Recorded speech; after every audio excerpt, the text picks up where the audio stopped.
E esse amor que tu provou enviando teu filho para morrer por nós na cruz, ele é um amor, Senhor, que ele é tão grande que a gente não consegue entender. E eu sei que tu espera isso um pouquinho de nós, que nós possamos retribuir esse amor, se achegando perto de ti, cada dia um pouco mais, Deus. E é sobre isso que nós vamos falar novamente aqui nessa noite, porque tudo o que tu fez, Senhor, tudo o que tu faz e tudo o que tu fará, é para nós nos aproximar. Diz a tua palavra ali em Jeremias, não precisa abrir, queridos, porque eu recebi essa palavra horas antes da pregação. Essa aqui. Jeremias 31, capítulo 3, diz assim: o Senhor apareceu para mim de longe, e ele disse assim, desculpa, é que eu tenho, me atrapalha às vezes. E ele disse assim, para nós como igreja: amo você com amor perpétuo, ou seja, com amor para sempre. E é por isso que em minha graça eu te atraí a mim. Oh, queridos, porque Ele nos ama, Ele faz tudo isso.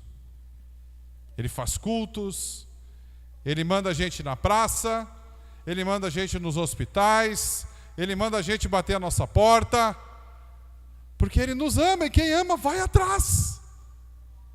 Entende?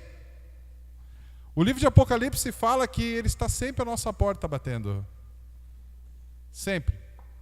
Sempre. Seja por um irmão, seja por uma pessoa, quem quer que seja, Ele está sempre batendo à nossa porta.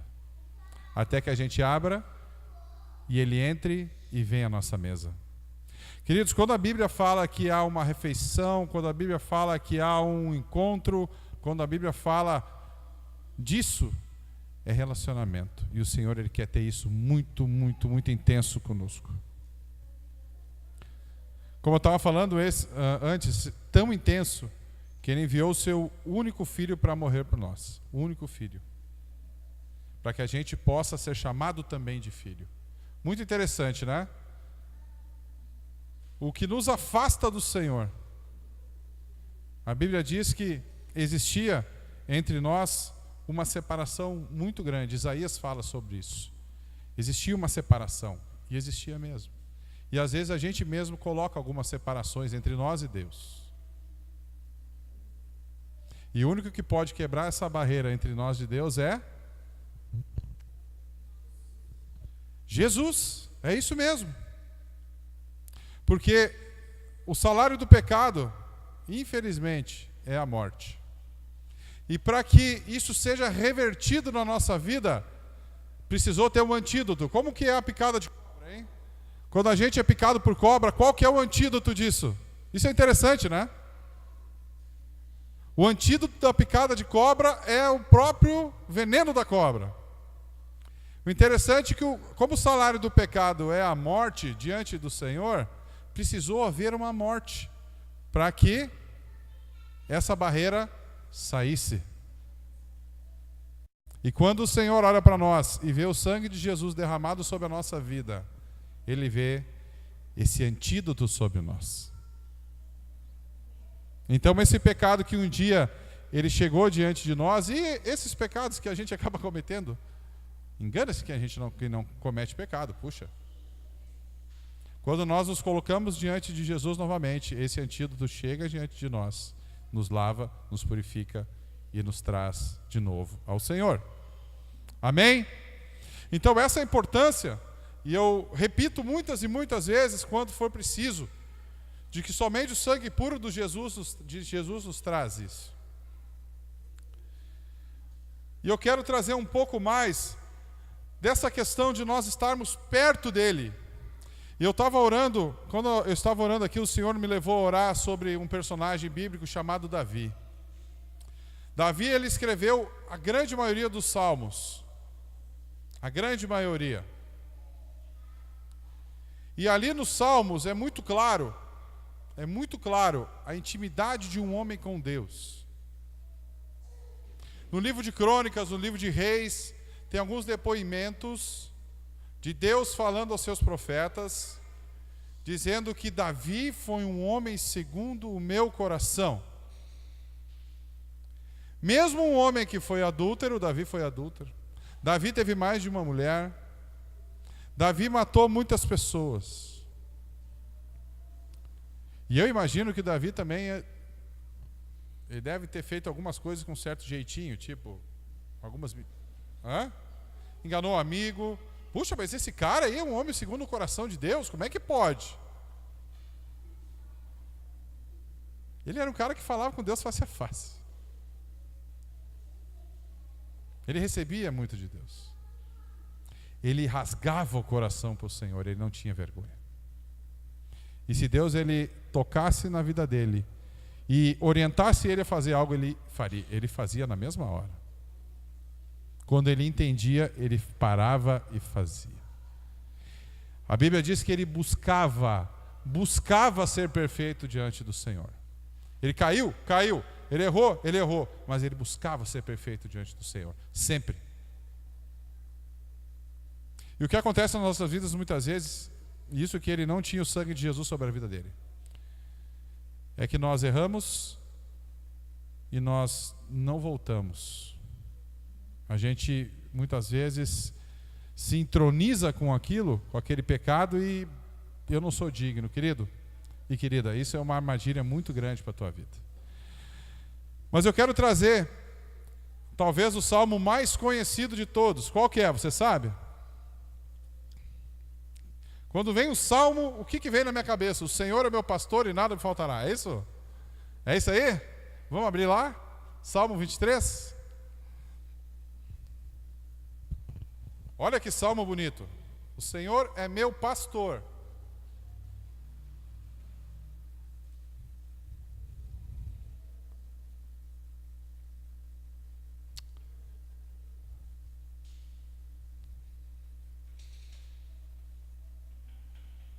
Eu vou ler aqui uma versão.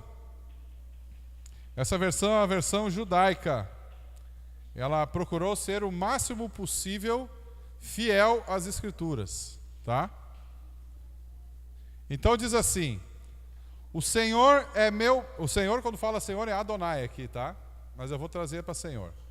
É o meu pastor. Não preciso de nada. Aí na maioria das Bíblias diz nada me faltará, né? Então aqui a tradução direta dos originais, não preciso de nada. Ele me faz deitar em pastagens verdejantes, leva-me para águas tranquilas, restaura-me a alma. Ele me guia em caminhos retos por causa do seu nome.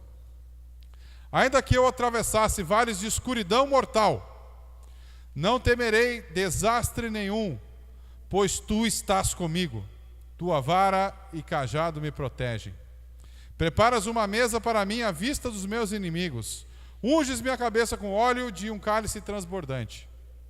Bondade e graça me acompanharão todos os dias da minha vida e viverei na casa do Senhor por anos e anos vindouros. Amém? Olha só, o versículo 1 ali, ele fala de pastor. O Senhor é meu pastor, não preciso de nada. Olha que legal. O salmista, ele era um rei, mas antes de ser rei, ele era pastor também de ovelhas. E antes de pastor de ovelha, ele era o mais novo da casa dele. Ele não era assim uma pessoa ilustre antes de ser rei, ele viveu todas as realidades. Vivendo todas as realidades, ele chega diante do Senhor e diz: o Senhor, ele é meu pastor, aquele que cuida de mim. Sendo rei, talvez ele podia dizer: eu não preciso de ninguém que cuide de mim. Mas um rei, ele disse: eu tenho alguém que cuida de mim. Então, um pastor, fica imaginando assim que nós, inclusive eu, nós somos as ovelhas, certo? Pastor tem que ter ovelha, se não tiver ovelha, ele é frustrado. Não. Mas um pastor, ele tem ovelhas. E quem tem ovelhas para cuidar, ele não tem outra motivação senão cuidar e alimentar. Trazendo assim para um pastor de igreja, vamos dizer assim, a minha função principal é alimentar as ovelhas do Senhor com palavra e orientação. Essa é a minha função principal. Mas a função daquele que o salmista Davi diz, o Senhor é meu pastor, é o provedor não só da palavra, mas de toda a nossa vida. Ele é o provedor, é Ele que reúne as suas ovelhas, cuida e não deixa faltar nada.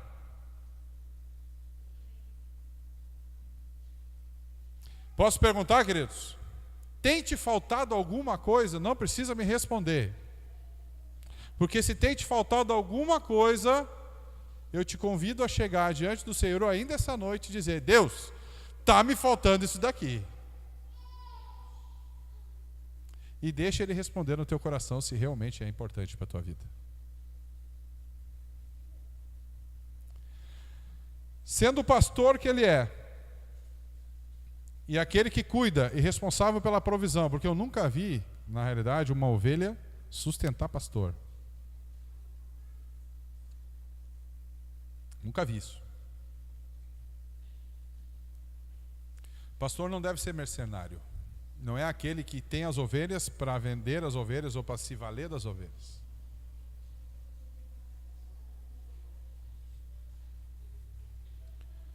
Versículo 2 e versículo 3.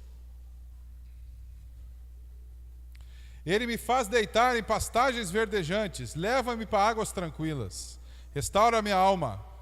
Ele me guia em caminhos retos por causa do seu nome. Então o pastor, ele guia, ele pondera. Você sabia que a ovelha, ela se assusta? E aí eu posso trazer talvez para a minha vida, as ovelhas se assustam com facilidade. As ovelhas, elas não podem, presta atenção, queridos. As ovelhas, se elas olharem assim uma água turva, elas não vão beber. Se elas estiverem assustadas, elas vão correr para fora do rebanho. E aí vai ser fácil para os lobos. Por isso é importante a importância das ovelhas estarem sempre juntas. Queridos, por que nós como igreja somos igreja? Porque se nós andarmos desgarrados, é fácil do lobo nos pegar. Como ovelha que nós somos perto do pastor, é muito mais seguro e fácil de nós estarmos guardados. O pastor, ele sabe quando a ovelha está precisando de um descanso e leva e conduz para os pastos verdejantes. E os pastos verdejantes pode ser o teu quarto. Pode ser a casa do Senhor. Pode ser o lugar aonde tu descarregue as tuas angústias. Mas não precisa sair, comprar passagem, ir para longe, nada disso.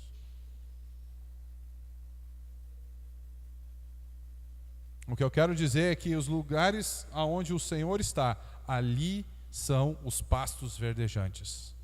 Se eu sair daqui e for para um lugar muito longe, somente para esfriar minha cabeça, se o Senhor não estiver lá, tu não esfria nada. Versículo 4. Ainda que eu atravessasse vales de escuridão, aí talvez esteja na tua Bíblia, o vale da sombra da morte, é isso, né? Não temerei mal algum, desastre algum, pois tu estás comigo, a tua vara e o teu cajado me protegem. Queridos, mesmo que eu esteja num vale de dívidas, mesmo que eu esteja diante de uma situação terrível e até mesmo de uma ameaça, se o Senhor está comigo, se o Senhor está contigo, eu não deveria ficar preocupado. Não deveria. Por que eu digo não deveria? Porque infelizmente ainda nós ficamos. Ficamos ou não ficamos? Será que de vez em quando a gente não tem alguns acessos assim? Será que é só eu que tenho de vez em quando, meu irmão? Estou me confessando aqui para o público. Mas eu estou melhorando, Puxa, vai acontecer algo terrível amanhã. Querido, se nós nos preocuparmos, essa palavra que está aqui não está fazendo parte do nosso vocabulário. Porque se o Senhor, que é Criador do céu e da terra, está do nosso lado, e Ele está do teu lado, não te preocupas. E aí o versículo 5 ficou muito claro para mim: preparas uma mesa para mim à vista dos meus inimigos, unge minha cabeça com óleo de um cálice transbordante. Isso aqui, queridos, é quando nós estamos diante do Senhor, o inimigo vai querer nos pegar e não consegue, porque o Senhor só diz assim: chega, Ele vai estar comigo aqui. Tu não pode chegar. Porque na casa de Deus, na casa onde está o Senhor, com o seu ungido, o seu protegido, o inimigo não pode chegar. E a preparação da mesa, como eu tinha falado antes, a preparação da mesa é quando o Senhor está muito presente e tendo comunhão contigo. E aí Ele pode te elevar, Ele pode até mesmo, sabe, virar o jogo, porque Ele está contigo. O problema é que muitas vezes a gente não acredita e não deixa Ele fazer isso. Não deixa Ele fazer essa questão de virada de jogo. Sabe? Quando a gente quer realmente só pegar o nosso braço e resolver com o nosso braço fazer besteira, a gente não consegue viver isso que está aqui. Me entendam bem. Eu quero trazer algumas, já que foi o Davi que falou, teve algumas situações na vida dele. Eu me lembro que antes dele se tornar rei, o rei de Israel era Saul. Saul, ele perseguiu o rei Davi direto por ciúme. Ele tinha ciúme e tinha medo de que o rei Davi tomasse o lugar dele. E ele perseguia Davi direto. Mas Davi tinha um princípio muito claro dentro dele: eu não posso botar a mão em um ungido de Deus, porque o Saul era ungido por rei da época. E ele sabia que o Senhor cumpriria a promessa dele. Ele poderia muito bem guerrear contra Saul de frente e provavelmente ele sairia vencedor. Mas o que foi que ele fez? Esperou no Senhor. Ele teve oportunidade, ele teve frente, não digo frente a frente, mas ele teve uma oportunidade onde eles estavam numa caverna. Saul foi fazer as necessidades dele e Davi podia ali decepar o homem. Davi era valente de guerra, mas ele não fez, porque ele tinha uma promessa e sabia que o Senhor ia fazer. Em outra situação, quando o filho dele, injustamente, tomou o reinado já dele, de Davi, os generais, o Abner, o general de guerra, eles queriam realmente, Joabe, desculpa, eles queriam realmente tomar a força, queriam pegar o reino à força, mas Davi sabia que não era o momento. Queridos, o que eu quero dizer aqui para nós nessa noite? Se tu entendeu de avançar, avança, mas se tu não entendeu, não avança, espera. É preciso nesse tempo, onde as coisas estão cada vez mais apertadas e difíceis, nós temos um relacionamento com o Senhor para não errar, porque às vezes a gente dá um passo em falso, a gente erra, a gente toma um posicionamento e perde muito com isso. E a gente vai ter que recuperar depois, assim, a duras custas, aquele passo em falso que a gente deu. Espera, por que a gente não consegue esperar? O versículo 6: bondade e graça me acompanharão todos os dias da minha vida e viverei na casa do Senhor por anos e anos vindouros. Sim, o Senhor, Ele ama abençoar os seus. Bondade e graça vão chegar. Tem chegado isso na tua vida, querido? Está fraco. Mas não tem problema se não tem chegado a todos ainda. O que eu quero dizer é que o Senhor é contigo mesmo no vale da sombra da morte. Mesmo ali Ele é contigo e vai ser contigo, mesmo se tu não estiver hoje e amanhã tu pode ser que seja. E não estou profetizando, por favor. Quero que todos estejam em uma ascensão assim, sempre mais. Mas as coisas às vezes acontecem na nossa vida. E se nós não nos mantivermos firmes com Ele, A gente sempre passa assim, ó, sobe e desce, sobe e desce. Já viu pessoas assim? Sobe e desce, sobe e desce. Não é para isso que nós fomos criados. A gente só foi criado para subir. Daí o dia que a gente subir total, a gente está no céu, né, Renato?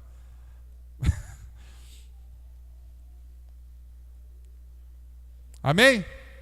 Contei uma história de alguém que é muito chegado a Deus. Foi muito chegado a Deus, que foi Davi. Agora eu quero contar uma história de uma outra pessoa que está ali no livro de Mateus. Vamos lá passar para o Novo Testamento agora. Mateus capítulo 15. Por favor. Gostaria que todos estivessem com as suas Bíblias, celulares, livros. Quem não tiver pode passar para aquele que está do seu lado. Mateus capítulo 15.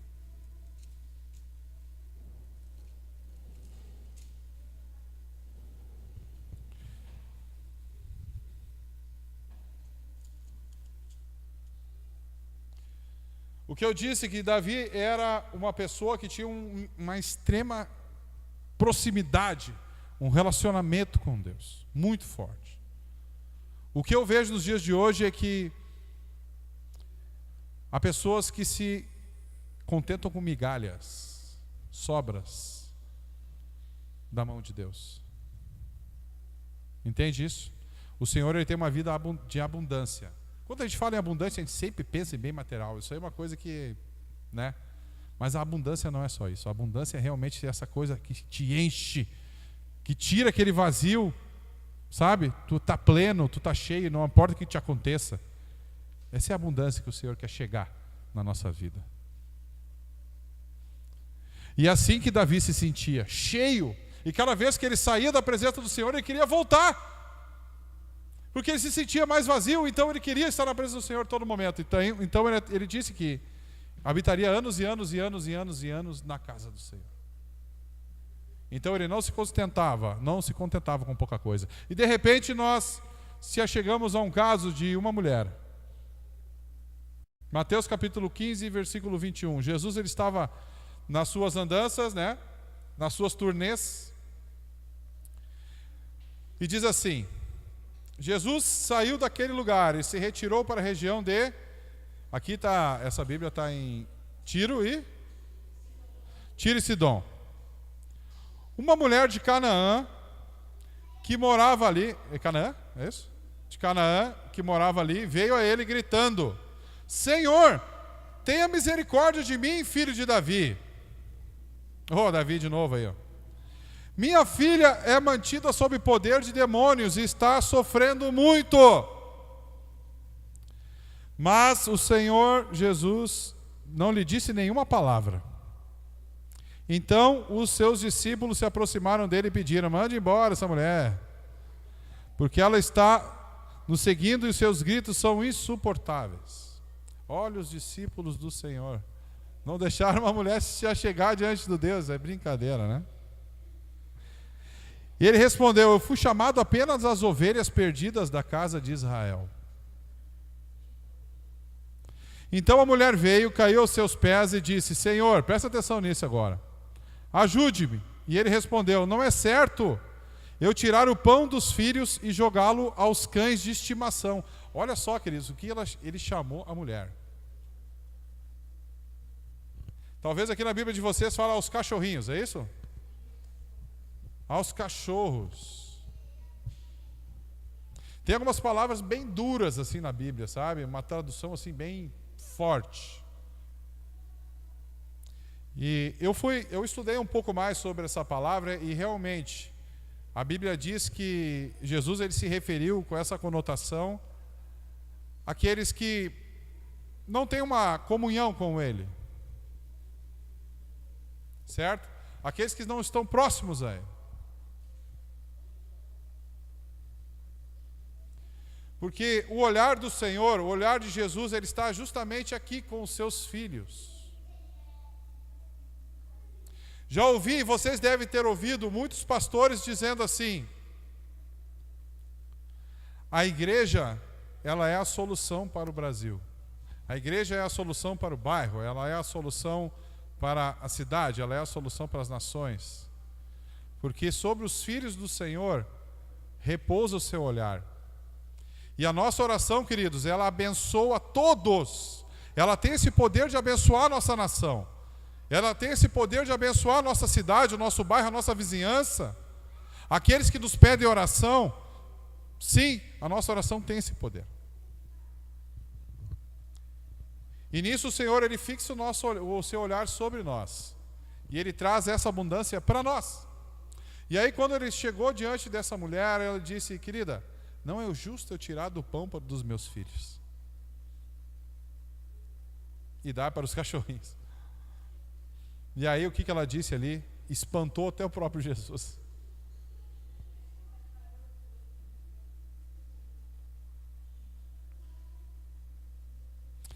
Disse ela: isso é verdade. E ela reconhecia isso. Ela reconhecia a sua situação de distância de Deus, mas no seu desespero ela disse: isso é verdade, Senhor, mas até os cães comem as sobras que caem da mesa dos seus donos. Ou seja, queridos, ela vivia de oração de outras pessoas, de migalhas, e não de um relacionamento com o Senhor. Estão entendendo? Ela não tinha uma proximidade com o Senhor, mas essas migalhas, o que sobrava, ela se alimentava. Muitas e muitas pessoas se alimentam somente de migalhas e deixam de provar o sobrenatural do Senhor em suas vidas. Deixam de provar o cheio do Senhor em suas vidas. Não buscam, talvez assim, uma razão do que por que eu estou nesse lugar, por que eu estou no mundo, por que eu estou vivendo, por quê? Para se alimentar das migalhas, do que sobra.